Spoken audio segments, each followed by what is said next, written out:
ça balance à gauche, ça balance à droite. Karma is a bad bitch. Si vous ne voyez pas à quoi je pense, bon, comment je me suis fait larguer par mon fiancé après 6 ans de vie commune. Je dis bien 6 ans de vie commune.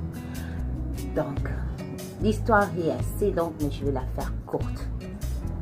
L'histoire est assez longue et pénible, mais je vais essayer de la faire assez courte pour vous.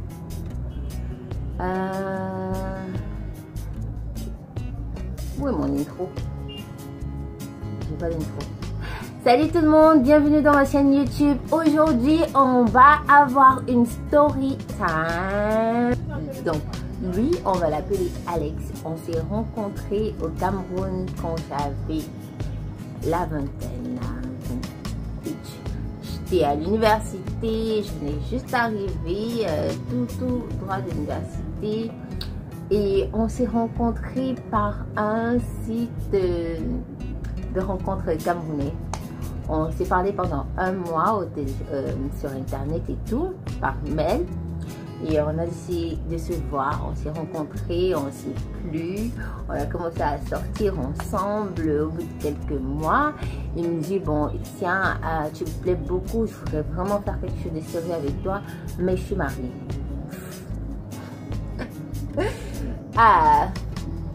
Au bout de quelques mois, il me dit ça. Il me dit, bon, c'est pas vraiment un mariage d'amour, mais c'est un mariage parce qu'on a fait des enfants ensemble et je voulais pas rester. Et ma femme a décidé de venir au Cameroun, et comme je voulais pas laisser mes enfants venir seule au Cameroun, je voulais pas m'éloigner de mes enfants, j'ai décidé de venir avec elle. Et comme elle travaille pour une... Bon, de toute façon, c'était plus facile pour eux de venir, lui pris en charge en tant que conjoint. Oh, les moustiques, on est en Afrique, hein. On est en Afrique, les moustiques, ça. Donc lui, c'était beaucoup plus facile de se marier, d'être pris en charge en tant que conjoint d'un expat, en tant qu'expat, quoi. Donc ils sont arrivés, c'est pour ça qu'ils sont mariés, c'est ce qu'il me dit. Bon, à cette époque-là, je savais pas encore, j'étais encore bien naïve et tout. Donc pour moi, et puis je l'aimais beaucoup. Et aussi la société dans laquelle j'ai grandi, c'est pas une société qui censure vraiment ça. Donc pour moi, c'était un peu bon, ok, tu m'as dit, tu as été honnête et tout. Et aussi tu veux faire du sérieux, donc c'est ça que tu me dis, c'est pas comme un bandit qui va juste coucher avec moi et partir. Bon, qu'est-ce qu'il a fait au bout de quelques mois? Je lui ai dit, bon ok, c'est bien que tu m'aies dit et tout ça, et puis bon, comment tu imagines notre relation? Il me dit, bon, j'aimerais bien faire ma vie avec toi, je suis vraiment très amoureux et tout. Déjà avec ma femme en ce moment, ça va plus du tout. Les enfants sont un peu grands maintenant, donc je pense que on peut se séparer, et puis les enfants ne seront pas très choqués, on va leur expliquer et tout. Toi ou pas, je devrais forcément me séparer d'elle, parce que c'est plus vraiment un couple, on n'est plus vraiment un couple. J'ai dit, bon ok, de toute façon, le gros cœur des filles, j'ai dit bon, d'accord, je suis là. Il me demande, au bout de 6 mois de relation, on se fiance. Oui, il est parti en France, il a acheté une bague. Il a acheté une bague de fiançailles. Il est venu me l'offrir. Déjà, veux-tu m'épouser? Genre ça, veux-tu m'épouser au bout de 6 mois? J'ai dit, vraiment, vraiment, vraiment. Il me dit, oui, est-ce que tu veux m'épouser et tout? J'ai dit, bon, ouais, ouais. Donc, il est arrivé, il m'a donné la bague et tout. Il m'a dit, bon, il me dit, maintenant que nous sommes fiancés, on a quand même besoin d'intimité. Je peux pas venir chez tes parents tout le temps te voir et tout. Donc ce que je vais faire, c'est que je vais nous prendre un appartement. Et pour le moment, je vais pas venir habiter avec toi, mais tu commences, on aménage l'appartement et tout. Et puis moi, je vais en vacances en France, et puis je reviens, et je reviens direct habiter avec toi. Je dis, bon, d'accord, on commence à faire les achats, on trouve l'appartement, on commence à faire les démarches pour trouver un appartement, on trouve un appartement à louer, on le meuble, il va en France, il revient. Et oui, on a fait comme ça, on a vécu en couple comme ça au Cameroun pendant 3 ans. Il vient le temps pour lui, parce qu'en fait il avait une société, il a ouvert une société et qui n'a pas bien marché, et il a trouvé un boulot au Cameroun qui n'a pas aussi bien marché, donc il a décidé de, bon, il ne veut pas rester au Cameroun, il ne veut plus rester au Cameroun, c'était trop dur la vie au Cameroun pour lui. Donc il a décidé, on a décidé qu'il va aller, il va postuler ailleurs pour trouver un poste. Il me dit, est-ce que si je trouve un travail ailleurs, est-ce que tu viens avec moi? Je dis, bien sûr, je viens avec toi, je t'aime. Donc il voyage, il a d'abord des interviews téléphoniques et tout ça, et puis bon, il a un poste, une interview qui devait se dérouler à Londres. Il voyage, il va à Londres et il a le job. Il est parti à Londres, je pense en mai. Et moi, avec toutes les démarches que je devais faire et tout, on devait trouver la maison à Londres, habiter. Parce qu'à Londres, quand il a commencé, il habitait avec un de ses amis. Avec deux de ses amis. Donc, c'était un peu... Donc, il devait trouver un appartement, m'envoyer les papiers de l'appartement, mettre certaines factures à mon nom et tout. Donc, au final, je devais faire un examen d'anglais. Je n'étais même pas obligée de faire cet examen, mais bon, on ne connaissait pas vraiment, donc on a tout fait. J'ai fait un examen d'anglais qui a fait 1 mois pour avoir les résultats. Je l'ai fait, j'ai préparé pendant 1 mois et ça fait 1 mois pour avoir les résultats. Après ça, j'ai appelé, ça fait 3 semaines. J'ai appelé pour le visa, ça fait 3 semaines pour avoir ma réponse pour mon visa. Après, donc, du coup, si je suis allée à Londres le rejoindre le 22 septembre. J'ai posé mon pied pour la première fois à Londres le 21 septembre 2012. Je prenais l'avion pour la première fois de ma vie. L'expérience était ouf. J'arrive à Londres, il vient me chercher à l'aéroport et tout. Trop bien. Il me fait découvrir Londres et tout. Première année, ça se passe super bien. Deuxième année, le gars commence à changer un peu. Troisième année, le gars, il n'arrivait même plus à me supporter. Tout ce que je faisais était mauvais. Quand un gars veut te quitter, hein, c'est comme ça. Quand une femme veut te quitter, on est très différent des hommes. Quand une femme veut te quitter, elle ne s'intéresse plus à toi. Tu montes, tu descends, elle s'en fout. Tu vas à gauche, tu vas à droite, elle s'en fout. Elle ne te parle même plus. Elle répond à peine à tes trucs. C'est comme ça les femmes. Mais pour les hommes, il faut qu'ils te finissent d'abord le moral, qu'ils te détruisent moralement avant de te laisser. Parce que lui, il ne veut pas te laisser comme ça pour qu'un autre gars vienne te chercher et que tu sois heureuse. Il faut d'abord qu'il te montre que tu es laide, tu es sale, tu es paresseuse, tu es tout ce qu'il n'aime pas dans la vie. Alors que quand il te draguait, tu étais tout ce qu'il y avait de mieux pour lui. Mais quand il veut te laisser, il te raconte comment you are lazy, you don't want to work, you don't want to do this, it's not you, et c'est lui, c'est pas... Tout ce que tu fais l'énerve. Tu peux même marcher sur la lune pour lui, ça va toujours l'énerver. Donc on était déjà arrivé à une situation à la maison. Quand j'entrais dans une pièce, je sentais comment le gars n'était plus à l'aise. Je l'énervais. En beau, j'ai pris mon courage et demain, je lui ai demandé, c'est quoi? Il y a un problème? Non, il n'y a pas de problème. Je dis, Alexandre, il y a un problème. Dis-moi le problème qu'il y a. Il me dit, je te dis qu'il n'y a pas de problème. Je dis, il y a un problème. Parce que depuis là, tu te comportes bizarrement. Je ne sais même plus si on est dans une relation ou pas et tout. Il me dit, bon, qu'est-ce que je veux que je te dise? Je dis, dis-moi, c'est quoi? Je te connais. Ça, on est ensemble depuis assez longtemps. Tu peux me dire des trucs. Je dis, bon, en fait, je t'aime plus. Je dis, comment ça, tu ne m'aimes plus? me dit, je sais pas, c'est pas de ta faute, c'est pas toi, je ne sais pas, ça vient de moi, mais c'est plus la fille avec qui j'aimerais passer toute ma vie. Je dis, comment ça s'est passé? Comment ça est arrivé jusqu'à là? Il y a 6 mois, tu me suppliais presque en pleurant de rester, d'être avec toi, parce qu'on avait eu un grand problème. 6 mois auparavant, il était devenu, comme je disais, insupportable à la maison, critiquer tout, comment sa nourriture n'est pas bien faite, comment il grossit, et tout ça. Il critiquait tout, quoi. Donc, je lui ai dit, si tu veux plus, si tu sens que je suis plus la bonne et tout, je vais partir parce que je vois vraiment que cette relation-ci là, c'est moi qui suis en train de te déranger. Il me supplie, il a même pleuré. Il a même pleuré. Les hommes qui pleurent. Hein.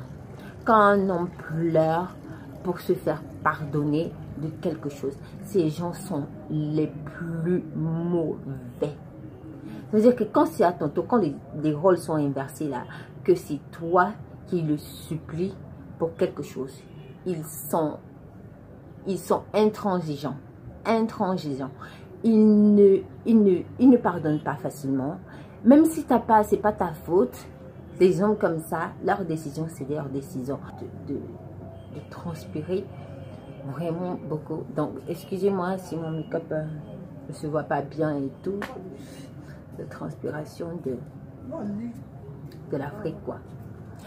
Donc, au final, ce jour-là, on n'arrivait pas à s'entendre. On a eu une grosse bagarre entre nous. Une grosse bagarre parce que j'essayais de lui dire, mais comment ça se fait? Tu me fais sortir de mon pays, tu m'emmènes ici, finalement, tu ne m'épouses pas. Et tu me dis maintenant, je voulais partir, je voulais rentrer. Tu m'as dit, non, ne rentre pas, reste là, tout ça, je vais changer, tout ça, c'est le stress au boulot. Je suis là, je supporte. 6 mois plus tard, tu me dis, tu m'aimes plus. Il me dit, non, ce n'est pas de ta faute. Je dis, monsieur, tu vas m'expliquer pourquoi et comment tu ne m'aimes plus. Donc, c'est là la bagarre. On a commencé à élever le ton et tout. Il prend son téléphone. Il appelle la police. Seigneur, mon cœur a fait un tour, comme on dit en Afrique. Il appelle la police sur moi. Moi, qui ai fait... Donc, ça, c'est une autre histoire. Parce que les sacrifices que j'ai faits pour que cette relation marche, c'est... inconcevable. Alors ce gars, il m'emmène alors, et moi mon anglais était c'était pas vraiment au top, donc j'allais expliquer quoi aux policiers que le gars c'est là qui m'a emmené en Europe.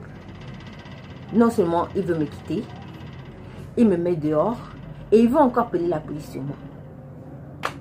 Seigneur. Donc je savais pas, donc j'ai pris son téléphone, je l'ai jeté, je l'ai presque cassé. Après, il a dit, bon, comme c'est comme ça, moi, je sors, je reste pas ici et tout. Et puis, il est parti. Moi, j'avais aucun ami à Londres. Imaginez, je ne connaissais personne. Il était mon ami, mon père, ma mère, tout. Il était mon tout.